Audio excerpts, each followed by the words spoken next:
Per poder realitzar totes les gestions d'aquest mòdul, heu de configurar tots els qüestionaris que s'utilitzaran durant la intervenció d'un alumne.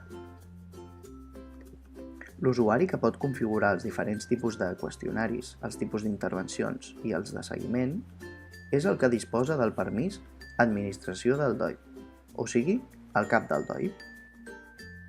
Accediu a membres del DOIP per seleccionar els usuaris docents o Administració i serveis, que són els únics que podran ser triats com a responsables d'una intervenció i la podran validar.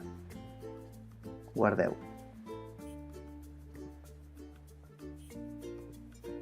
Podeu donar d'alta els tipus d'intervenció, els quals es requeriran en el moment de crear-ne una de nova. Quan ja estiguin vinculats a alguna intervenció, no es podran esborrar. La mateixa configuració us servirà per l'opció Tipus de seguiment.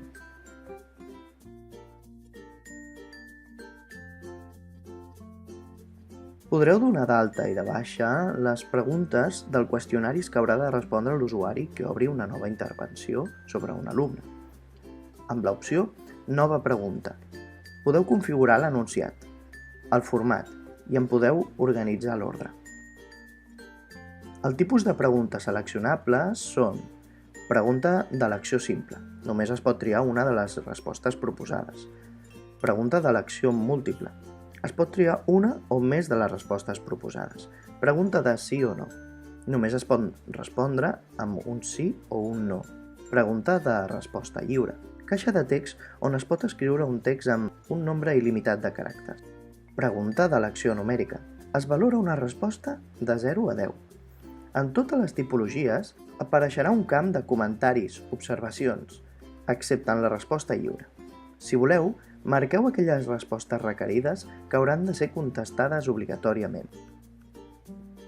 Totes les preguntes del qüestionari es podran donar de baixa en qualsevol moment fent clic al símbol de Prohibit del marge superior dret de cadascuna d'elles.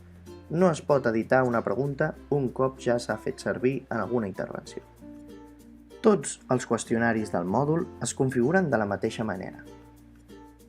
Qüestionari amb anamnesi, qüestionari entrevistes, qüestionari de l'informe de pautes, qüestionari de l'informe de conclusions. Finalment, des d'agents externs, podeu donar d'alta persones externes a l'escola i que poden participar com a agents en una intervenció, com psiquiatres, logopedes o d'altres professionals. És important registrar els seus telèfons i correus electrònics, ja que són les dues maneres com podran ser avisats i rebre tota la documentació que generi la intervenció.